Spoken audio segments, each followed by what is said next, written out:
కాదనట్లా, వీళ్ళు కూడా ఒక దీపాలే కాదనట్లా, నేను కూడా ఒక దీపమే కాదనట్లా. ఇప్పుడు దీపాలుగా ఉన్న మనం ఎలా ఉండాలంటే ప్రకాశించే దీపాలుగా ఉండాలా. అర్థమవుతుందా? భర్త కాడ నువ్వు ఎట్టుండాలా? ప్రకాశించే దీపంగా ఉండాలా. భార్య కాడ ఎట్టుండాలా?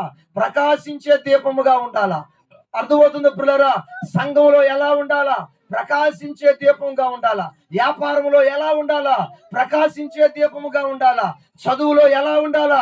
ప్రకాశించే దీపంగా ఉండాలా. నువ్వు ఇంట్లో ఉన్నా, ఈదులో ఉన్నా, సంఘంలో ఉన్నా, సమాజంలో ఉన్నా, ఎక్కడున్నా, ఏ ప్రాంతంలో ఉన్నా మండుతూ ప్రకాశించే దీపముగా నువ్వు బ్రతకాల. ఈ రోజుల్లో అలా బతకట్ల చాలా మంది.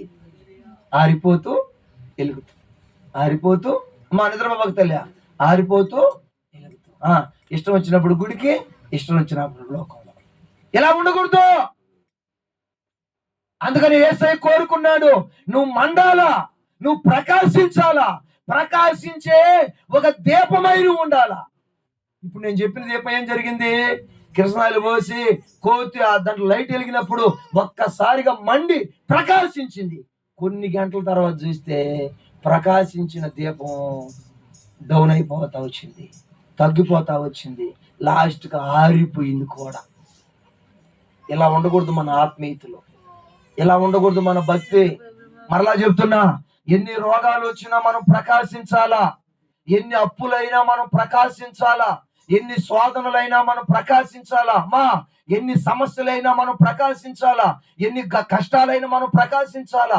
కన్నీళ్ళల్లో కూడా, శోధనలో కూడా, ఒంటరి జీవితంలో కూడా, నీకు వచ్చే అవమానంలో కూడా, నువ్వు ఉన్న రోగాలలో కూడా, అప్పుల్లో కూడా, వ్యాధి బాధల్లో కూడా నువ్వు చేయాల్సిన పని ఏంటో తెలుసా? మండుతూ మండుతూ ప్రకాశించే దీపములాగా నువ్వు ఉండాలి.